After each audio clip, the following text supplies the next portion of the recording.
Bonsoir, bienvenue à Atelier Librairie, le livre voyageur animé par Fabienne Roch et moi-même, Bruno Lalonde.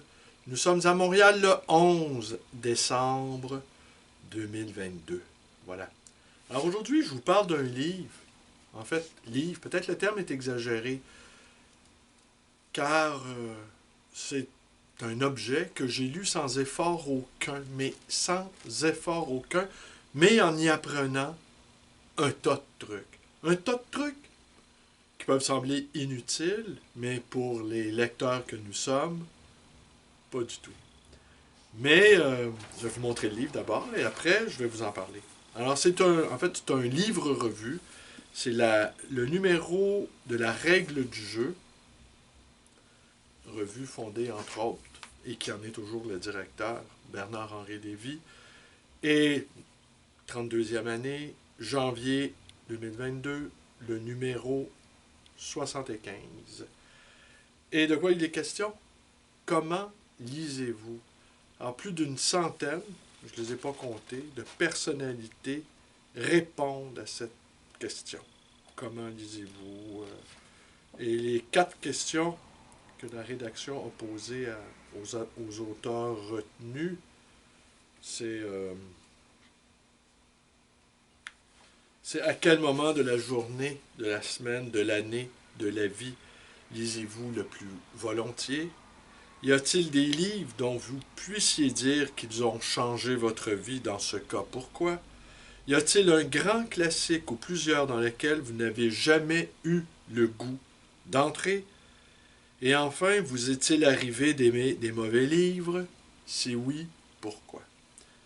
Alors, la préface, la présentation de Bernard-Henri Lévy est très intéressante.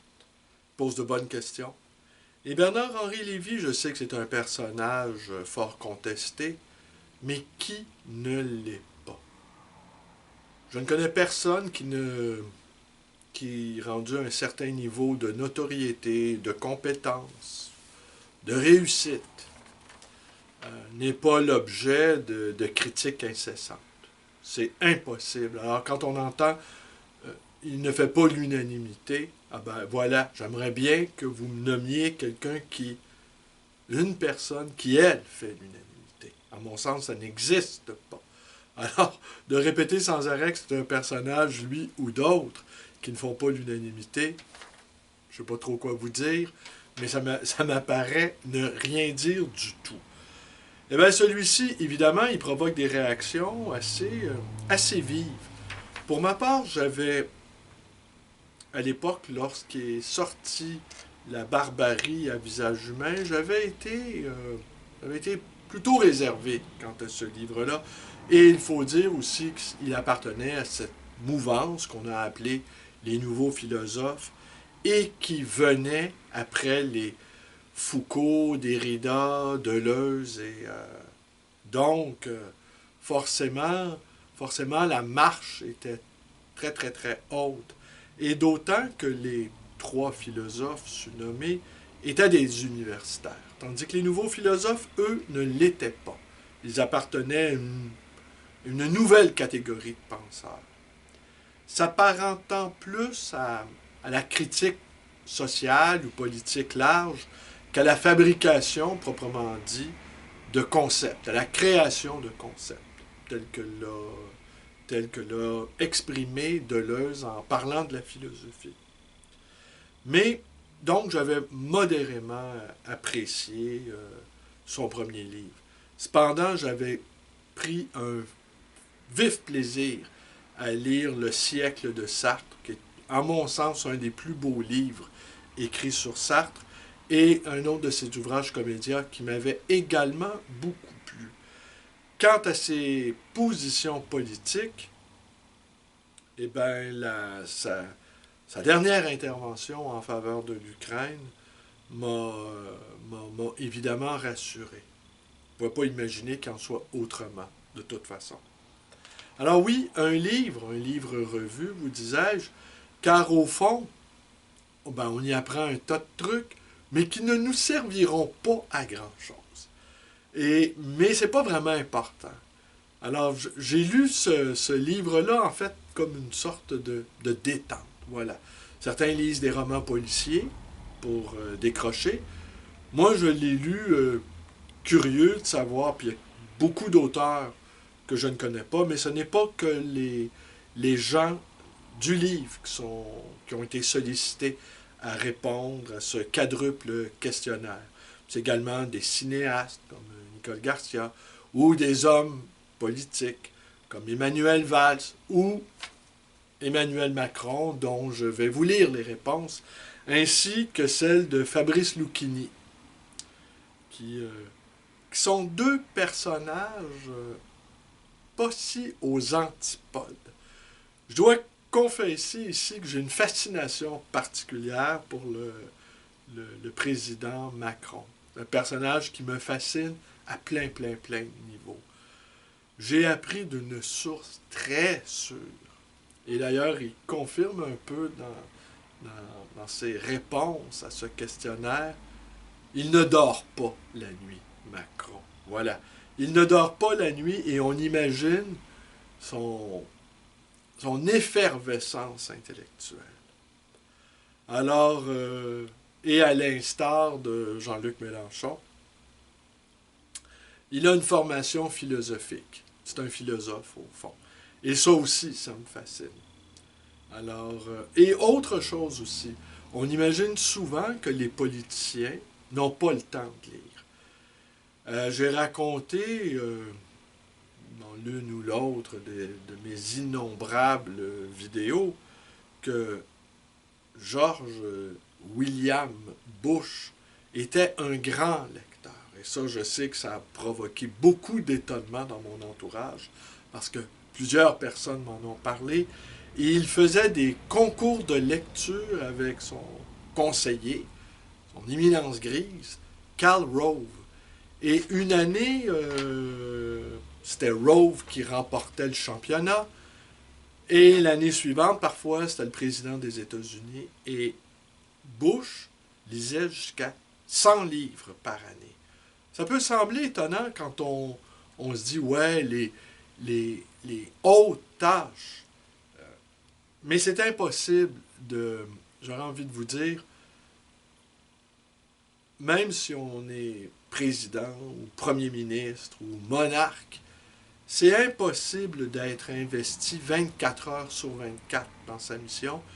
Et de toute façon, il y a autour de nous des gens à qui on peut déléguer un certain nombre de tâches, dont celle de réfléchir à des grandes lignes.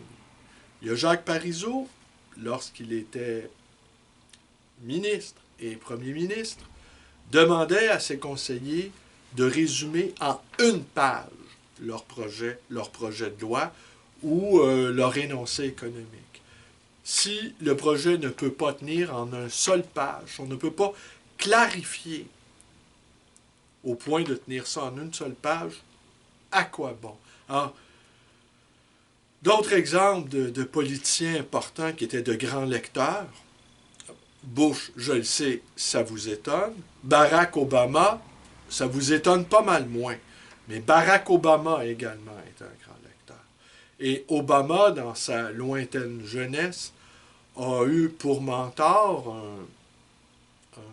un poète. Parce qu'Obama a traversé des crises psychologiques assez importantes pour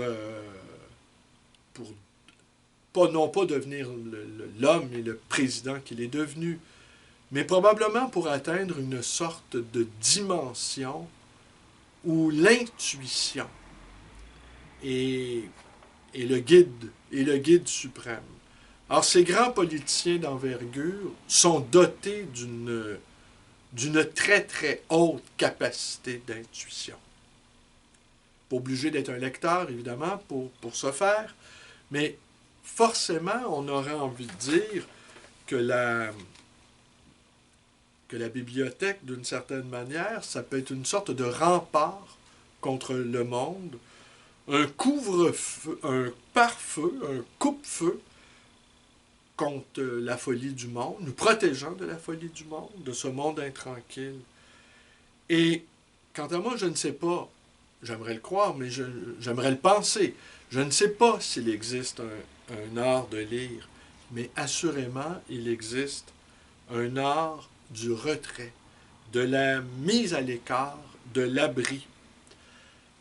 Alors forcément, ces grands personnages historiques qui ont de très très hautes fonctions et de très lourdes responsabilités sur les épaules, c'est bien entendu que s'ils ne peuvent pas se mettre à l'abri, se donner du temps de réflexion, ou même du temps de non-réflexion, ils ne peuvent pas être à la hauteur des défis qui bien souvent les attendent. On ne sera pas surpris cependant d'apprendre que Trump n'est pas un lecteur. Je ne sais pas si Trump a déjà ouvert un livre dans sa vie, mais ça, Trump n'est pas un lecteur. Le premier ministre, notre premier ministre, François Legault, est un assez bon lecteur également. Et régulièrement, sur son compte Twitter, il rend compte de ses lectures. Et pendant la pandémie, il a continué, pendant la gestion de la crise pandémique, il a continué à proposer un choix de lecture, ce qui en a heurté plus d'un, disant qu'il avait mieux à faire que de lire pendant cette crise. Mais voilà, c'est ce que les non-lecteurs ne peuvent pas comprendre, c'est que la lecture, c'est aussi un ressourcement, c'est aussi un retour à soi. Et peu importe notre condition, peu importe ce que la société ou même la vie attend de nous, la possibilité de retraiter, la possibilité d'avoir du temps à soi, la possibilité de s'immerger dans le silence, m'apparaît une nécessité pour tout le monde, au fond, qu'on soit lecteur ou pas. Alors, pour moi, ça m'avait plutôt rassuré d'apprendre que François Legault continuait de lire pendant cette crise grave. On le sait, il n'y a pas si longtemps, je vous ai fait part des lectures de Poutine. Alors ça, c'est encore autre chose. Poutine, lui, il lit sa bibliothèque, c'est une arme de guerre. Parce que aussi, on peut aller puiser dans les textes immémoriaux, ou on peut aller puiser dans les grands classiques de la philosophie ou de la spiritualité, des motifs pour pouvoir entrer dans une mission messianique, telle que la recréation de la Grande Russie, par exemple, ou de s'abreuver à certains textes mystiques permettant d'offrir une vision messianique de la Russie. Vision messianique que la Russie se proposerait d'offrir au monde. Alors oui, rendu à un certain niveau de pouvoir, de richesse, le combat se joue dans les nuées, aurais-je envie de dire. Le combat se déroule, c'est le combat avec l'ange, d'une certaine manière. L'ange de l'histoire, l'ange de la guerre, l'ange de la justice, l'ange de la réhabilitation.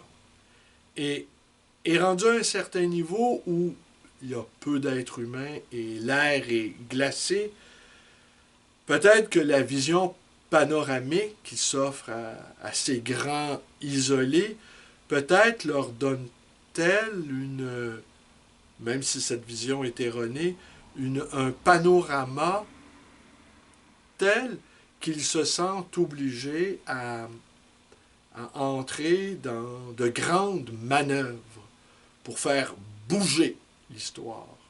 C'est possible. J'émets cette hypothèse. Je n'en sais trop rien, n'étant pas l'un de ces aigles survolant la condition humaine. Alors, oui, voilà. Alors, ce qu'il nous dit, avant de vous lire les deux passages, deux très courts passages, ce qu'il nous dit aussi, Bernard-Henri Lévy, deux choses qui ont retenu mon attention. Il parle de la manière que Sartre avait de lire à la Corsaire, c'est-à-dire sans règles, ni scrupules, sautant des passages, lisant lentement, lisant vite, y allant au rythme de sa vie intérieure. Une manière brutale de lire, une manière non délicate. À la Corsaire, allez hop, on saute sur le livre et à l'abordage. J'aime assez cette manière-là. Et il cite cet autre exemple, Martin Heidegger, qui lui dit que les livres doivent être lus à la vitesse où ils furent écrits. Alors ça, c'est curieux, parce que c'est assez curieux comme remarque, parce que si on examine les manuscrits de certains auteurs, on ne parlera pas de Joyce ici, ou de Proust, pour en nommer que deux, ce sont c'est échevelé, il y a rature par-dessus rature, il y a renvoi, les textes, Alors, les lire tels qu'ils furent écrits me semble d'une très très grande difficulté. Et lorsqu'on examine d'autres manuscrits de d'autres auteurs, par exemple Jean-Jacques Rousseau, il y a assez peu de rature. Alors, il y a des auteurs où ça coule. Alors, peut-être que pour les lire de la manière dont ça a été écrit, le rythme, le temps de lecture, peut-être il y a des lectures où c'est plus facile. Mais Proust a réussi quand même à lisser le texte. Hein? Parce que c'est une expérience aussi philosophique que la recherche. Une expérience philosophique s'appuyant en partie sur les travaux de Bergson, sur le temps et la durée. Alors, c'est déjà, le rythme est à la fois lent et même, je dirais même, très, très lent. Ce qui n'est pas le cas, par exemple, d'un Céline, où Céline, dont les manuscrits étaient très travaillés aussi, assurés. Mais dans le cas de Céline, c'est rythmé, c'est saccadé. J'aurais envie de dire, c'est un temps rapide.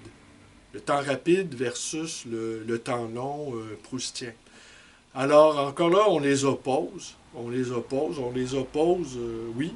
Et hier, il y a un client de la librairie, quelqu'un qui fréquente ma librairie depuis très longtemps, qui me confiait que un de ses amis lui avait conseillé la lecture des Deux étendards de Lucien Rebattet. Et cet ami-là avait eu recours pour argument pour le convaincre de se livrer à une telle lecture, l'exemple de Céline. Alors moi, je me suis inscrit en faux contre cette assertion, prétendant que, outre une certaine allégeance politique, parce que Céline n'a pas été un collaborateur à proprement parler, a été un antisémite délirant, absolument délirant, mais n'a pas été un collaborateur comme l'a été Rebattet, qui écrivait dans des chroniques dans Je suis partout, journal, qui n'hésitait pas à donner le nom et l'adresse de certains citoyens juifs qui vivaient, dans la France occupée. Et en fait, Rebattet est beaucoup plus proche de Proust dans la manière d'écrire, dans les descriptions, dans le temps long que Céline. Alors, c'est un raccourci. Probablement, les a mis dans la même case crypto-fasciste ou crypto-nazi ou nazi avéré dans le cas de Rebattet. Mais parfois, comme ça, on fait des raccourcis. Alors, on va y aller avec le président Macron, pour lequel j'ai confié avoir une grande fascination, parce que c'est un personnage impossible au Québec. Hein. Il faut quand même le dire. Le Québec sort de, peut-être, c'est 2 générations qui a atteint un certain statut économique. Alors les considérations domestiques prennent beaucoup de place au Québec. Beaucoup, beaucoup de place. L'organisation du quotidien prend beaucoup de place. Il faut dire, une journée comme aujourd'hui fait -11, -12 Celsius. Le froid impose... nous aussi, on a notre général hiver, hein, et on est tous des soldats à sa solde. Donc, le général hiver impose pas mal ses règles. Donc, j'aurais envie de dire, on est toujours dans l'organisation domestique. Et quiconque a visité le Québec l'été c'est tropical, c'est caniculaire. Ce qui n'est pas propice non plus aux grandes lectures de fond. L'idéal, c'est un climat tempéré. Mais ce n'est pas le cas du Québec. Le Québec n'est pas un pays, c'est un pays d'extrême. Soit on gèle, soit on crève de chaleur. Et dans les deux cas, c'est un combat. C'est un choc thermique que d'exister au Québec. Alors, le président Macron répond aux questions. À quel moment de la journée, de la semaine, de l'année, de la vie lisez-vous le plus volontiers?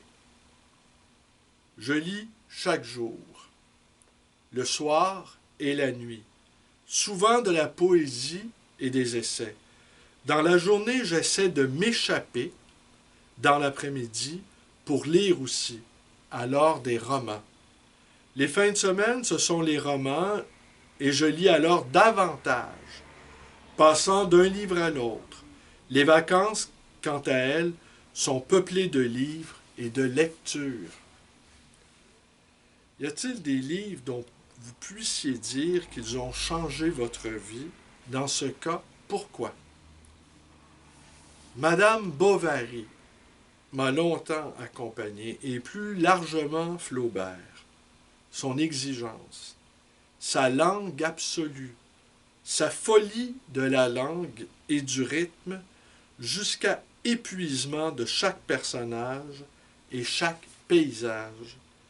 Il m'a imprégné de littérature. Stendhal fut une présence dès l'adolescence. Ses héros tout particulièrement et leur lecture de la vie.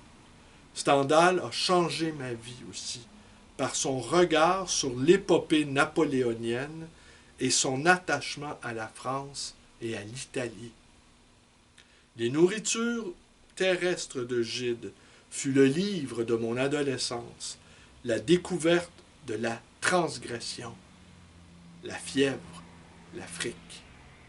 Et René Char est sans doute le poète qui m'a appris le plus sur l'indicible.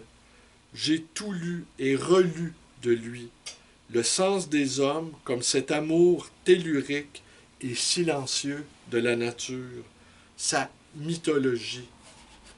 Y a-t-il un grand classique ou plusieurs dans lequel vous n'avez jamais eu le goût d'entrer? Je ne crois pas pouvoir dire cela. Il y a de grands classiques que je n'ai jamais terminés, mais que je garde pour y revenir. Il me reste ainsi des Zola, comme des Balzac, que je n'ai pas encore lus. Mais je dois dire que je les regarde encore comme des promesses. Je ne crois pas me souvenir d'un grand classique laissé sur le bord de la route ou ignoré. Vous est-il arrivé d'aimer des mauvais livres? Si oui, pourquoi? Oserais-je dire d'abord, qu'est-ce qu'un mauvais livre? Il y a des livres moins connus ou moins importants qu'on aime et où l'on se perd. En fait, un mauvais livre est sans doute un livre qui n'était pas nécessaire. Et donc, quel que soit l'auteur, quand j'ai ce sentiment, j'arrête de lire et j'abandonne l'ouvrage. C'est sans doute aussi pour cette raison que j'ai si peu osé rendre public ce que je pouvais écrire. S'il n'y a pas de nécessité, mieux vaut le silence.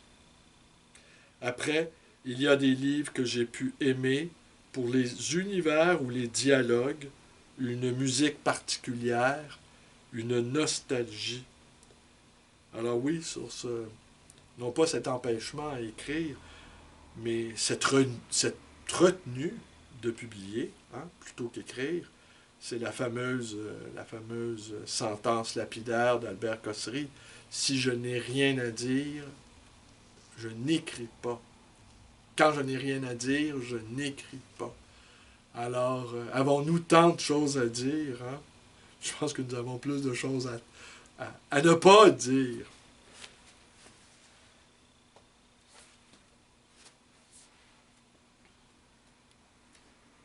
Fabrice Lucchini. À quel moment de la journée, de la semaine, de l'année, de la vie lisez-vous le plus volontiers? Je lis très difficilement. Et j'aimerais lire comme le conseille Nietzsche, c'est-à-dire très lentement, plein de portes ouvertes et plein d'arrière-pensées. Je lis le soir à la fois par métier et par disposition personnelle. Y a-t-il des livres dont vous puissiez dire qu'ils ont changé votre vie?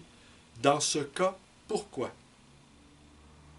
Le comédien désincarné de Louis Jouvet.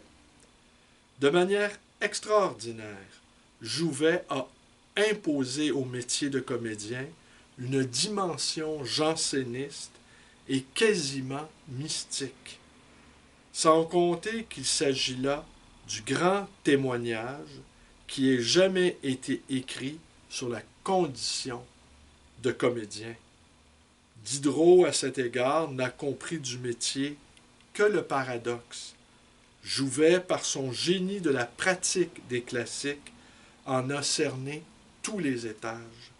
C'est un livre immense qu'on met une vingtaine d'années à saisir. Y a-t-il un grand classique ou plusieurs dans lequel vous n'avez jamais eu le goût d'entrer? C'est une question de courage davantage que de goût. Je bute constamment sur la recherche, mais je n'ai pas dit mon dernier mot. Même si j'en ai déjà beaucoup lu, ce livre me demande un immense effort, et pour cause. Un des chefs-d'œuvre qui ont bouleversé ma vie est Le Voyage au bout de la nuit. On peut imaginer que Proust et Céline sont deux monuments opposés, hermétiques l'un à l'autre, et presque incompatibles. Mais j'espère briser un jour cette hypothèse. J'éprouve une vive admiration envers Proust. Je sais que je vais y aller un jour, mais pour l'instant, ça n'y est pas. Vous est-il arrivé d'aimer des mauvais livres? Si oui, pourquoi? Non, je vous avoue que je garde mon énergie pour les bons. En ce moment, je lis Les Souvenirs de Léon Daudet, grand ami de Proust. Je suis sidéré, car le personnage est effrayant, mais son livre contient une énergie et un sens du croquis incroyable.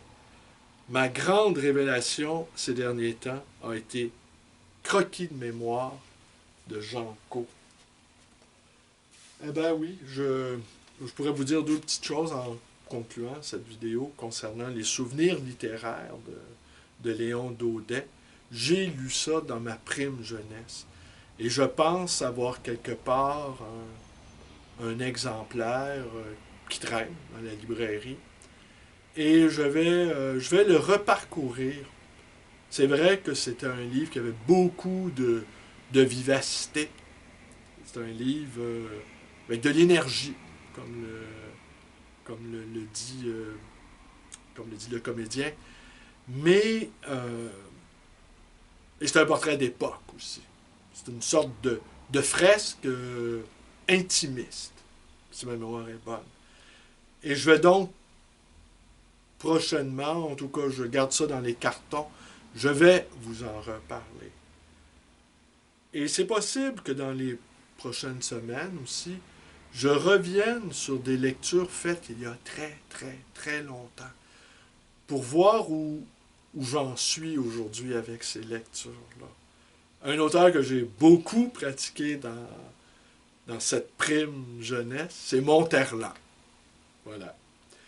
Et ou à l'opposé de Monterland, un autre que j'ai beaucoup pratiqué, c'est Paul Nizan. Alors, la conspiration. Qu'est-ce que ça vaut aujourd'hui? Antoine Bloyer, qu'est-ce que ça vaut aujourd'hui? Euh, la, la, le quatuor des jeunes filles, le démon du bien. Le démon du bien, je trouvais le titre extraordinaire, adolescent. Qu'est-ce que ça vaut aujourd'hui? Et quant à Croquis de mémoire de Jean Caux, c'est un livre que j'ai lu 3 ou 4 fois, surtout pour le portrait de Sartre, parce que Jean Caux a été secrétaire de Sartre pendant 10 ans, et politiquement, il est passé de la gauche pas mal extrême à une droite bon teint classique, disons. Et pour ne pas l'accabler, on ne va pas dire trop vite extrême droite, parce que c'est une manière aussi de disqualifier l'adversaire. Parce qu'il y a des gens qui sont de droite, tout simplement, et il y a même des gens appartenant à la droite classique. Et que de se retrouver campé dans ce mot d'extrême, ce qui est une... De toute façon, dès qu'on entend le mot extrême, la plupart des gens prennent peur. Alors, mais il existe encore une droite classique qui n'est ni extrême et qui est même parfois même plutôt centriste, centre-droit, quoi. Et donc, j'ai commis peut-être 2 vidéos, une il n'y a pas si longtemps, si ma mémoire est bonne, et une autre peut-être sur ma première chaîne. Alors, je vais sur Jean Caux, consacré à Jean Caux. Alors, je vais sur son livre, Croquis de mémoire. Alors, je vais tenter de les retrouver et je vais les mettre en note de bas d'écran. Alors, voilà. Alors, donc, je vous invite, je ne sais pas si je vous invite à lire ce livre-là, mais c'est amusant de voir comment les politiciens, les cinéastes, les écrivains, les directeurs de journaux lisent. Assurément, ce sont tous des lecteurs. Alors, je pense que c'est impossible de créer sans lire. Je ne vois pas comment ça peut être possible. Et voilà. Alors, c'est tout pour aujourd'hui. Je vous remercie d'être avec moi. Et je vous dis à demain. On a commencé aujourd'hui le 11e mois consécutif de cette séquence que je n'arrive pas, je ne veux pas y mettre un terme. Alors ça, c'est clair. Je ne sais pas à quel moment, à un moment donné, je vais arrêter, mais pour l'instant, je ne vois pas. Et d'autant, ce qui se passe à la librairie déjà depuis un petit moment, c'est on revoit de fond en comble les sections, on réaménage les espaces, et même on modifie l'approche commerciale de la librairie pour aller vers plus de livres abordables, étant donné la situation économique, étant donné aussi qu'on dispose d'un stock, d'un inventaire qui est absolument considérable, et on va en faire profiter les gens qui franchissent la porte, qui franchissent le seuil de la librairie. Alors, on veut mettre à profit et à disposition des lecteurs, des lectrices qui fréquentent notre échoppe. Et voilà, on est en train d'amorcer une sorte de virage, oserais-je dire. À ça s'ajoute une autre raison, ça fait 30 ans que je fais cela. Et Fabienne me faisait remarquer, parce que Fabienne travaille beaucoup avec moi ces derniers temps, me faisait remarquer que ce qu'elle trouvait un peu difficile, c'est qu'on tourne en rond dans une librairie. C'est-à-dire, on déplace des livres sans arrêt. Et c'est sûr, comment je pourrais vous dire ça? Comment résumer sa pensée? Oui, c'est une sorte d'enfermement, mais c'est une sorte d'enfermement qui est ouvert sur le monde et qui est ouvert sur la rue. C'est très étonnant, d'être dans un lieu clos, véritablement clos, avec des murs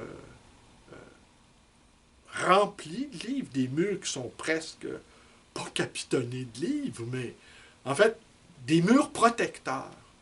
Et ces murs-là qui nous protègent sont en même temps des murs qui sont ouverts sur la rue, ouverts sur le monde et ouverts sur la pensée. Tous les courants de pensée, ils sont présents, ils confluent, parfois ils convergent, souvent ils divergent, mais il y a une sorte de mouvement, de palpitation intellectuelle qui vit en ces murs, malgré l'enfermement. Alors c'est troublant parce que c'est comme si on était enfermé dans l'ouverture.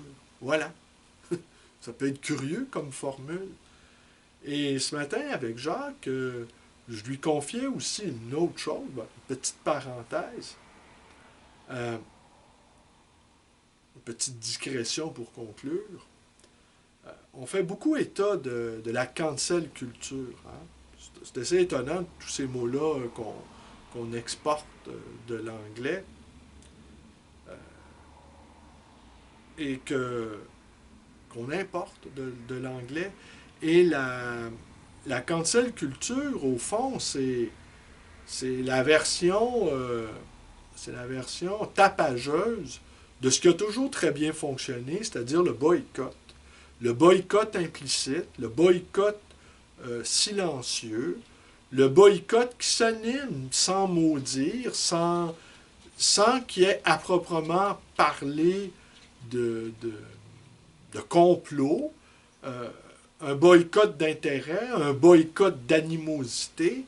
Et le boycott se fait à bas bruit, hein, pour reprendre ce mot qu'on entend souvent par les temps qui courent. Mais quand le boycott ne fonctionne pas, le boycott ordinaire ne fonctionne pas, et là, on peut avoir recours à la cancel culture. Et là, tout à coup, ça devient une démonstration de force, et l'aspect politique, qui était déjà sous-jacent au boycott, devient apparent aux yeux de tous. Et ces derniers temps, on a eu beaucoup de lancements de penseurs, d'écrivains, des penseurs, d'essayistes, appartenant à la famille conservatrice. Aucun d'entre eux ne mériterait le qualificatif d'extrême droite, ça c'est clair, mais disons conservateurs de droite, et qui, eux, sont l'objet d'un boycott pratiquement dans toutes les librairies de Montréal. C'est pas un boycott déclaré, là, c'est implicite. Et nous, livre après livre, on reçoit dans la librairie ces auteurs silencieusement boycottés pour la plupart. À part un qui, lui, est violemment boycotté. Vous l'aurez reconnu sans doute. Et ce qui m'interroge aussi, c'est que ces auteurs, ce sont les seuls encore en ce moment qui prennent à bras-le-corps la question nationale du Québec, qui est pour moi la réflexion de base. C'est pas... Après, les diverses familles, gauche-droite, ont évidemment leur importance. Mais la question existentielle de base, c'est la question nationale. Et ce sont des auteurs appartenant à la mouvance conservatrice de droite, disons, qui publient des textes sur la question nationale. Alors forcément, ils se retrouvent ici. Mais, il y a 2 mais. Le premier mais, c'est que et la gauche et la droite s'accusent mutuellement d'impérialisme culturel. Chacun s'accuse de dominer le discours politique dans la sphère publique. Mais j'ajouterais une chose, c'est que aux commandes des affaires économiques qui comptent, vraiment, c'est pas la gauche qui mène le bal, c'est la droite. Et là-dessus, je j'irais rejoindre, en fait, sur la question économique, j'irais rejoindre mes petits camarades, au fond. Voilà. Et cette question économique, qui est aux affaires, qui commande, qui a les plus vastes plans d'affaires, qui modifie en profondeur la société, eh bien, c'est pas la gauche qui a cet avantage-là, c'est la droite. Alors, à supposer que c'est match nul sur le plan culturel, assurément sur le plan économique, l'avantage est nettement marqué à droite. Et quant à la gauche, c'est observable en tout cas au Québec, et je sais que ce l'est à travers l'Occident, elle est sans arrêt déchirée par un désir de pureté. Alors, les groupuscules s'entre-déchirent entre eux. Alors, elle n'est pas fédérée par un intérêt bien compris, implicite, qu'on retrouve dans la droite des affaires, par exemple. Droite des affaires qui a aussi à sa droite, les libertariens. Alors, eux, les libertariens, c'est une vision, en fait, métaphysique du monde. C'est à eux, c'est au plus fort à imposer. En fait, c'est au plus fort, c'est à la nouvelle monarchie financière d'imposer son nouvel ordre. Voilà. Et eux ont leur ennemi, j'aurais envie de dire, c'est pas les idiots utiles qu'est la droite classique, qui elle, se chamaille avec la gauche culturelle. C'est les ennemis des libertariens, c'est la droite modérée. Et voilà. Et eux, les libertariens, en fait, vomissent la droite classique, vomissent la droite centriste qui juge qu'il doit avoir une répartition des richesses tout de même, que l'impôt, c'est pas mauvais, et que oui, le système capitaliste est ce qu'il y a de mieux, et jamais la droite va remettre en cause le système capitaliste, mais que ce système capitaliste-là est peut-être le meilleur outil pour distribuer à minima la richesse. Tandis que les libertariens croient que, ben non, je veux dire, que les garde-fous de l'État sont un empêchement à une véritable transformation du monde. Voilà. Voilà. C'est tout ce que j'ai vraiment à dire pour ce soir. Mais voilà.